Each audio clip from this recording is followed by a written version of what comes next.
ओम गणपत्याय नमः। ओम श्री गणेशाय नमः। ओम श्री दुर्गा देव्ये नमः। आज नवरात्रि का तीसरा दिन है। आज माँ चंद्रघंटेती का पूजा होगा। या देवी सर्वभूतेषु माँ चंद्रघंटा रूपेण संस्थिता नमस्तस्ये नमस्तस्ये नमस्तस्ये नमो नमः। जय दुर्गा महारानी। ओम श्रीमद्देवी भागवत महापुराण ब्रह्मा द्वितीय खंड। तुमेव माता च पिता तुमेव तुमेव बंधु च सखा तुमेव विद्याधनं तुमेव शर्मं देव। ओम नमः चंडिकाय नमः। ओम श्री दुर्गा दिव्ये नमः। अर्थ चत्वारिंशोऽध्याय। इंद्र द्वारा भगवती लक्ष्मी का सर्वोच्चार पूजन तथा श्रवण। नारद जी बोले, हे प्रभु, मैंने भगवान श्री हरि का कल्याणप्रद गुणानुवाद, उनका उत्तम ज्ञान तथा भगवती लक्ष्मी का अभिष्ट उपाख्यान सुना। अब उन देवी के ध्यान तथा स्तोत्र के विषय में बतलाइए। श्री नारायण बोले, हे नारद, प्राचीन काल की बात है। इंद्र ने क्षीर समुद्र से तट पर तीर्थ स्थान करके 2 स्वच्छ वस्त्र धारण करने के बाद कलश की स्थापना करके श्री गणेश, सूर्य, अग्नि, विष्णु, शिव तथा पार्वती, इन 6 देवताओं की विधिवत पूजा की। गंध पुष्प आदि से भक्ति पूर्वक इन देवी की पूजा करके देवेश्वर इंद्र ने ब्रह्मा जी तथा अपने पुरोहित गुरु बृहस्पति के द्वारा निर्दिष्ट विधान के अनुसार परम ऐश्वर्यमयी भगवती महालक्ष्मी का आवाहन करके उनकी पूजा की। हे मुने, उस समय उस पावन स्थल पर अनेक मुनि, ब्राह्मण समुदाय, गुरु बृहस्पति, श्री हरि, देवगण तथा ज्ञानानंद, भगवान शिव तथा आदि विराजमान थे। हे नारद, इंद्र ने परिजात का चंदन चर्चित पुष्प लेकर पूर्व काल में भगवान श्री हरि ने ब्रह्मा जी को सामवेद में वर्णित जो ध्यान बतलाया था, उसी ध्यान के द्वारा भगवती महालक्ष्मी का ध्यान करके उनका पूजन किया। मैं वही ध्यान तुम्हें बता रहा हूँ, सुने। ये परम्बा महालक्ष्मी सहस्त्र हृदय वाले कमल पर स्थित कर्णिका के ऊपर विराजमान है। वे श्रेष्ठ भगवती शरद पूर्णिमा के करोड़ों चंद्रमाओं की क्रांति का हरण करने वाली है। अपने ही तेज से देदीप्यमान है। इन मनोहर देवी का दर्शन अत्यंत सुखप्रद है। साध्वी महालक्ष्मी मूर्तिमान होकर तपाए हुए स्वर्ण के समान सुशोभित हो रही है। रत्नमय आभूषणों से अलंकृत तथा पीताम्बर से सुशोभित हो रही है। इनके प्रसन्न मुखमंडल पर मंद मंद मुस्कान विराज रही है। ये सर्वदा स्थिर रहने वाली यौवन से संपन्न है। ऐसी कल्याणमयी तथा सर्व संपत्तिदायिनी महालक्ष्मी का मैं उपासना करता हूँ। हे नारद, इस प्रकार ध्यान करके इंद्र ने वर्मा जी के कथनानुसार 16 पूजनोपचार से अनेक गुणों वाले उन भगवती महालक्ष्मी की पूजा की। उन्हीं के भक्ति के साथ मंत्र पूर्वक विधान के अनुसार प्रत्येक उपचार अर्पित किया। इंद्र ने विविध प्रकार के प्रशस्त, उत्कृष्ट एवं श्रेष्ठ उपचार से इन प्रकार समर्पित किया। हे महालक्ष्मी, विश्वकर्मा के द्वारा निर्मित अमूल्य रत्न सार स्वरूप इस विचित्र आसन को ग्रहण कीजिए। हे कमल लाल, ये पाप रूपी ईंधन को जलाने के लिए वही स्वरूप सबके द्वारा वंदित तथा अभिलाषित और परम पवित्र इस गंगा जल को पाद के रूप में स्वीकार कीजिए। हे पद्मा वासनी, पुष्प, चंदन, दुर्वा आदि से युक्त इस शंख में स्थित गंगा जल को सुंदर अर्घ के रूप में ग्रहण कीजिए। हे श्री हरि प्रिय, सुगंधित पुष्पों से श्वासित तेल तथा सुगंध की आमला चूर्ण, इन देह सौंदर्य के बीज रूप स्नानीय उपचारों को आप ग्रहण कीजिए। हे देवी, कपास तथा रेशम से निर्मित वस्त्र को आप स्वीकार कीजिए।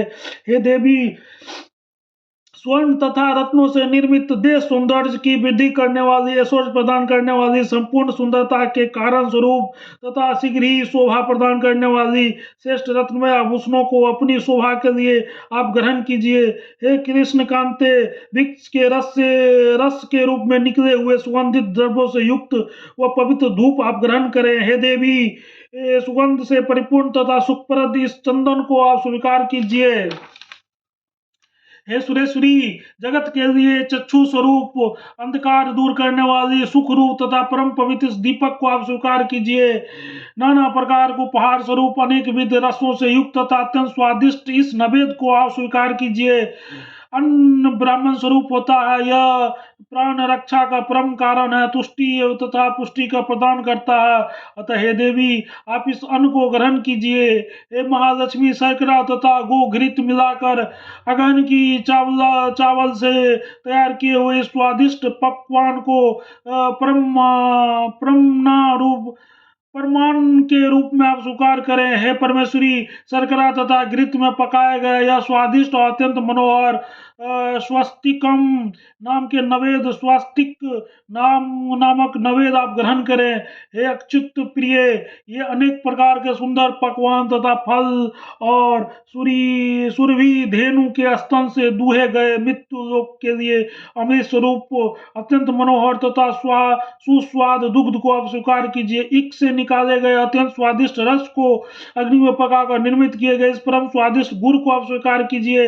हे देवी, जौ गेहूं आदि के चूर्ण में गुड़ तथा गाय का घृत मिलाकर भली मात्रा पकाए गए इस मिष्ठान को आप ग्रहण कीजिए।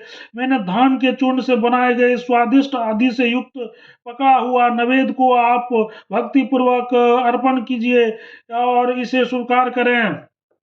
हे कमले, शीतल वायु प्रदान करने वाले और उष्ण काल में परम सुखदायक यह पंखा तथा स्वच्छ चंबल ग्रहण कीजिए। कर्पूर आदि सुगंधित पदार्थों से श्वासित तथा जीवा की जड़ता को दूर करने वाले इस उत्तम तांबुल को स्वीकार करें। हे देवी, प्यास बुझाने वाले अत्यंत शीतल श्वासित तथा जगत के लिए जीवन स्वरूप इस जल को स्वीकार कीजिए। हे देवी, देह सौंदर्य के मूल कारण तथा सदा शोभा बढ़ाने वाले इस सूती तथा रेशमी वस्त्र को आप ग्रहण कीजिए। हे देवी, रत्न स्वर्ण निर्मित शरीर की शोभा आदि की वृद्धि करने वाली सौंदर्य का आधार तथा क्रांति वर्धक या आभूषण ग्रहण कीजिए। हे देवी, विविध ऋतुओं में पुष्पों से गूंथी गई अधिक शोभा के आश्रय स्वरूप तथा देवराज इंद्र के लिए परम प्रिय इस सुंदर तथा पवित्र माला को आप स्वीकार करें। हे देवी, सुगंधित द्रव्यों से संपन्न सभी मंगलों के भी मंगल करने वाली, शुद्धि प्रदान करने वाली तथा शुद्ध स्वरूप इस दिव्य चंदन को आप ग्रहण कीजिए। हे कृष्ण कांते, यह पवित्र गंगा तीर्थ जल स्वयं शुद्ध है और दूसरों को भी सदा शुद्धि प्रदान करने वाला है। इस दिव्य जल को आप आचमन के रूप में ग्रहण कीजिए। हे देवी, अमूल्य रत्नों से निर्मित पुष्प तथा चंदन से चर्चित और वस्त्र आभूषण तथा श्रृंगार सामग्री को संपन्न इस दिव्य सैया को आप स्वीकार करें। हे देवी, इस पृथ्वी पर जो भी अपूर्व तथा दुर्लभ द्रव्य शरीर में शोभा वृद्धि के योग है, उन समस्त द्रव्यों को आपको अर्पण कर रहा हूँ, आप ग्रहण कीजिए। हे मुने, मूल मंत्र पढ़ते हुए उपचार भगवती को समर्पित करके देवराज इंद्र विधान के अनुसार भक्ति पूर्वक उनके मूल मंत्र का 10 लाख जप किया। उस 10 लाख जप इंद्र को मंत्र की सिद्धि हो गई। सभी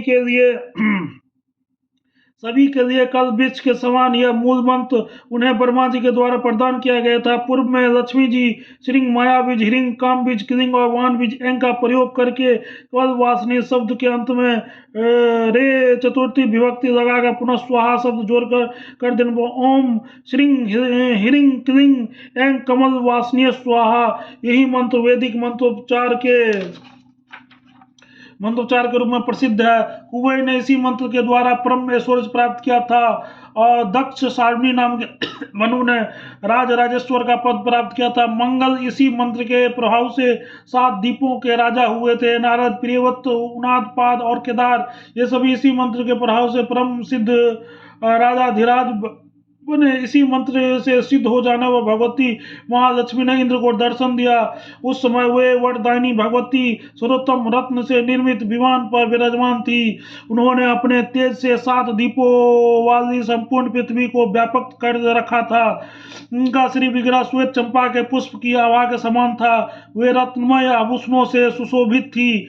उनका मुखमंडल मंद मंद मुस्कान तथा प्रसन्नता से युक्त था। वे भक्तों पर कृपा करने के लिए लिए परम आतुर थी। उन्होंने रत्नमयी माला धारण कर रखी थी और वे करोड़ों चंद्रमाओं को समान क्रांति से युक्त थी। उस शांत स्वभाव वाली जगत जननी भगवती महालक्ष्मी को देखकर इंद्र के सभी अंग पुलकित हो उठे और वे दोनों हाथ जोड़कर अश्रुपूरित नेत्रों से ब्रह्मा जी से प्राप्त तथा संपूर्ण अभिष्ट प्रदान करने वाले इस वैदिक स्तोत्रराज के द्वारा उस महालक्ष्मी की स्तुति करने लगे।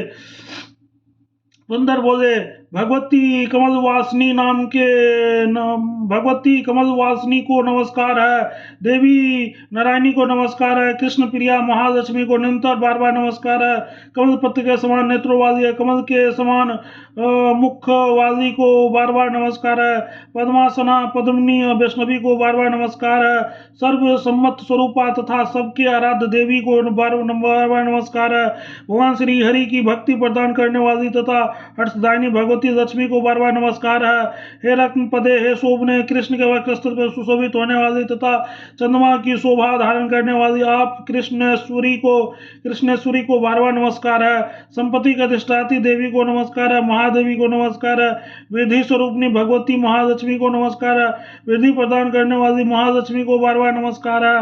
हे भगवती, आप वैकुंठ में महालक्ष्मी, क्षीर सागर में लक्ष्मी, इंद्र के भवन में स्वर्ग लक्ष्मी, राजाओं के भवन में राज लक्ष्मी, गृहस्थों के घर में गिरि लक्ष्मी और गिरि देवता सागर के यहाँ सुरभि तथा यज्ञ के पास दक्षिणा के रूप में विराजमान रहती है। आप अदिति देव माता कमला तथा कमलालया नाम से प्रसिद्ध है और हवि प्रदान करते समय स्वाहा तथा कप प्रदान करते समय स्वधा नाम से कही गई है। संपूर्ण जगत को धारण करने वाली विष्णु स्वरूपनी पृथ्वी आप ही है। आप भगवान श्री नारायण की आराधना में सदा तत्पर रहने वाली तथा विशुद्ध सत्व संपन्न है। आप क्रोध तथा हिंसा से रहित, वर प्रदान करने वाली, बुद्धि प्रदान करने वाली, मंगलमयी, श्रेष्ठ परमार्थ तथा भगवान की दास प्रदान करने वाली है। आपके बिना संपूर्ण जगत भस्मीभूत तथा सारहीन है। आपके बिना यह समग्र विश्व सर्वथा जीते हुए भी मरे के समान है। आप समस्त प्राणियों के श्रेष्ठ माता है, सबकी बांधव स्वरूपनी और धर्म, अर्थ, काम तथा मोक्ष पुरुषार्थ चाटु की मूल कारण है। जिस प्रकार माता शेष अवस्था में स्तनपायी शिशुओं की सदा रक्षा करती है, उसी प्रकार आप सभी प्राणियों की माता के रूप में सब प्रकार से उनकी रक्षा करती है। स्तनपायी शिशु माता के न रहने पर भी देवयोग से जो जी सकता है, किंतु आपसे रहित होकर कोई भी प्राणी जीवित नहीं रह सकता, यह निश्चिंत है। हे अंबिके, आप अत्यंत प्रसन्नता पूर्वक स्वरूप वाली है, अतः आप मुझ पर प्रसन्न हो। हे सनातनी, शत्रुओं के द्वारा अधिकृत किया गया मेरा राज मुझे पुनः प्राप्त कराइए। हे हरि प्रिय, मैं जब तक आपके दर्शन से वंचित था तभी तक बंधुहीन, भिक्षु तथा संपूर्ण संपदाओं के विहीन था। अब आप मुझे पूर्ण ज्ञान, धर्म, पूर्ण सौभाग्य, संपूर्ण अभिष्ट प्रभाव, प्रताप, संपूर्ण अधिकार, परम ऐश्वर्य, पराक्रम तथा युद्ध में विजय प्रदान कीजिए। हे नारद, ऐसा कहकर सभी देवताओं के साथ इंद्र ने अश्रुपूरित नेत्रों से तथा मस्तक पर झुकाकर भगवती को बार बार प्रणाम किया। ब्रह्मा, शंकर, शेषनाग, धर्म तथा केशव, इन सभी ने देवताओं के कल्याण हेतु भगवती से बार बार प्रार्थना की। तब देव सभाओं में परम प्रसन्न होकर भगवती महालक्ष्मी ने देवताओं को वर प्रदान करके भगवान श्री कृष्ण को मनोहर पुष्प माला समर्पित कर दिया। हे नारद, तदनंतर सभी देवता प्रसन्न होकर अपने अपने स्थानों में चले गए और प्रसन्नचित महालक्ष्मी भी क्षीर सागर में शयन करने वाले भगवान श्री हरि की लोक में चली गई। हे नारद, देवताओं का आशीर्वाद देकर ब्रह्मा और शिव भी प्रसन्नता पूर्वक अपने अपने लोक में चले गए। हे नारद, जो मनुष्य तीनों संध्या काल में इस परम पवित्र स्तोत्र का पाठ करता है, वो कुबेर के समान महान राजेश्वर हो जाता है। 5 लाख जप करने पर मनुष्यों के लिए स्तोत्र सिद्ध हो जाता है। यदि कोई मनुष्य एक मास तक निरंतर इस सिद्ध के स्तोत्र का पाठ करे तो वो परम सुखी तथा राजेंद्र हो जाएगा, इसमें संदेह नहीं है। इति श्रीमद्भागवत महापुराण संहितायां नवम स्कंधे महालक्ष्म्यां ध्यान स्तोत्र वर्णन नाम ४४ अध्याय। ओम तत्सत। प्रेम से बोलो जगत जननी जगदम्बा माता की जय। जय दुर्गा महारानी। हर हर महादेव।